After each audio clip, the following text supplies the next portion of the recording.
Nesse vídeo, vamos tratar do assunto ativo imobilizado, iniciando nossas discussões com os conceitos básicos, apresentando o processo de reconhecimento, mensuração e baixa. Este material está preparado com base no capítulo 10, ativo imobilizado, do livro Contabilidade Financeira. O que é ativo imobilizado?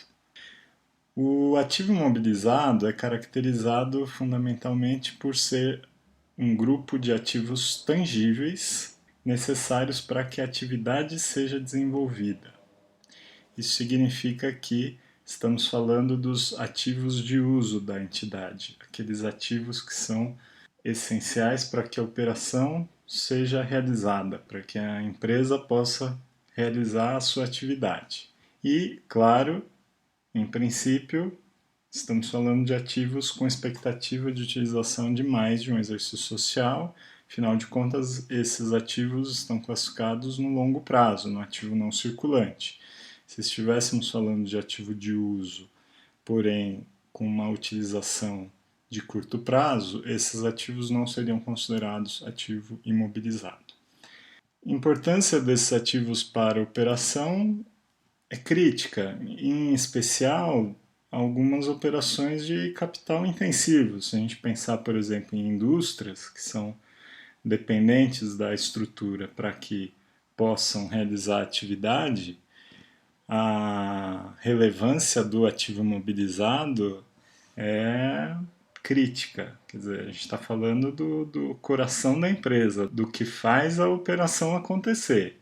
Muitas vezes esse grupo de ativos representa mais de 50%, às vezes 60%, 70% de todo o conjunto de ativos da entidade. Em algumas entidades, em alguns segmentos, esse grupo de ativos pode não ser tão relevante, pode não ser tão importante, mas todo tipo de empresa vai ter ativo imobilizado em alguma proporção. Os exemplos mais comuns são terrenos, máquinas, equipamentos, imóveis, veículos, móveis e utensílios e coisas do gênero, ou seja, estamos falando desse tipo de ativo. Os ativos tangíveis que as empresas têm para que possa desenvolver a sua atividade. Como esses ativos vão ser reconhecidos? De acordo com o CPC 27, que é a norma que trata do tema, os ativos desse grupo vão ser reconhecidos de acordo com dois critérios. O primeiro critério é a probabilidade do benefício econômico futuro, que deve estar associado ao ativo. Esse critério, na verdade, está relacionado à própria definição de ativos em geral. Não daria para esperar algo diferente se eu quero reconhecer o ativo imobilizado como sendo um ativo. Eu tenho que garantir que eu tenho a expectativa de que vão fluir benefícios futuros relativos a esse ativo para a entidade. Agora, é lógico que se a empresa fez um estudo para adquirir esse ativo, fez uma avaliação e chegou à conclusão de que decidiu comprar esse ativo, espera-se que ela tenha chegado a essa conclusão de que esse ativo vai trazer retorno, vai trazer fluxo de caixas futuros para a entidade e, portanto, esse critério, em princípio, se a empresa fez a avaliação de investimento corretamente, não deve ter aí grandes problemas para que ele seja atingido. E o outro critério é da mensuração confiável do custo. Para que eu possa registrar o ativo, eu preciso reconhecê-lo na contabilidade e mensurá-lo.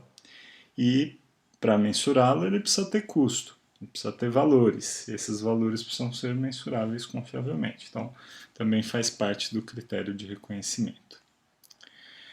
Com relação à mensuração, o critério geral, claro que há exceções específicas, mas o critério geral é o custo de aquisição ou construção, se a empresa vier a construir esse ativo. O que compreende esse custo? Ele inclui o preço de compra. Esse preço de compra estamos assumindo que é um preço à vista, ou seja, sem inclusão de juros. Se a empresa vier a fazer uma compra a prazo, ela deveria expurgar o efeito do juro incluído nessa compra a prazo, mas dentro do preço de compra do ativo em si devem ser incluídos todos os custos necessários para colocar esse ativo em condições de funcionamento. O que entra dentro desses custos? Por exemplo, custos de montagem do ativo. Para que o ativo funcione, eu preciso montá-lo. E aí eu comprei o ativo, ele veio todo desmontado, eu preciso montar e vai ter um custo para isso. Então, esse custo de montagem faz parte do custo de preparação do ativo para que ele possa funcionar. Além disso, um custo de preparação do local. Para que o ativo funcione, eu preciso preparar o local para que ele possa estar em condições de uso. Outro exemplo, custo de transporte, seguro que eu venha a ter que pagar para fazer o transporte, funcionários que venham a trabalhar especificamente no processo de compra ou de construção, ou seja, todos os custos que sejam diretamente ligados ao processo de aquisição ou construção do ativo são alocados ao ativo. E além disso, é considerado também o custo de desmontar e remover. Esse custo é um custo desembolsado ao final da vida útil do ativo, mas muitas vezes, se for significativo, ele é avaliado no início. Afinal de contas, se para que eu desmonte o ativo vai haver um custo significativo, não adianta eu comprar o ativo sem avaliar isso, sem considerar isso no custo. Então, o que a contabilidade está querendo fazer é espelhar no custo do ativo esse custo de desmontar e remover, que, embora em termos de fluxo de caixa só vai ocorrer ao final da vida útil, em termos de investimento, representa um ativo que eu preciso gerar fluxo de caixa para recuperar esse custo. Caso contrário, lá no final da vida útil, eu posso perceber que eu tive um prejuízo, porque eu não gerei fluxo de caixa com esse ativo a ponto de recuperar também esse custo de desmontar e remover. Claro, se nós formos pensar de forma generalizada, todo tipo de ativo vai ter algum tipo de custo de desmontar e remover no fim da vida útil, mas apenas alguns segmentos específicos em que esse custo é altamente significativo é que acabam reconhecendo esse custo, até porque esse custo ele é incorrido só no fim da vida útil e, portanto, nesse momento, no custo de aquisição, na mensuração inicial, ele é registrado a valor presente. Então, apenas se ele for significativo é que ele deve ser registrado. Então, indústrias típicas que registram esse custo são as indústrias de petróleo, óleo e gás, indústrias siderúrgicas e coisas do gênero que têm um custo alto de remoção e de desmontagem no fim da vida útil. Também é importante destacar, caso o ativo esteja sendo construído e tenha sido feito um empréstimo para que seja financiada a obra, os juros associados a essa obra que estejam sendo incorridos durante a fase da obra são capitalizados dentro do custo do ativo, como parte dos custos da obra, apenas durante a fase da obra. Existe uma norma contábil específica para isso, tem a ver com capitalização de juros dos empréstimos como parte do custo do ativo. Em relação à mensuração subsequente, de acordo com as normas internacionais e FRS, existem dois modelos de mensuração subsequente. Esses modelos são passíveis de escolha a partir da entidade para cada classe de ativos. Isso significa que para imóveis a empresa poderia usar um modelo e para veículos utilizar outro modelo. Tá ok? As classes de ativos são grupos de ativos com mesmas características. Quais são esses modelos? Um dos modelos é o modelo do custo.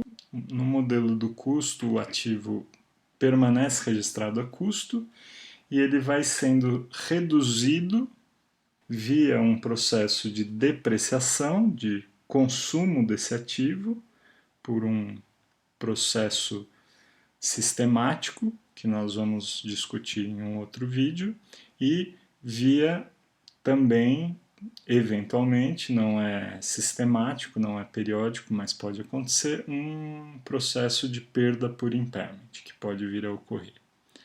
Esse é o modelo do custo.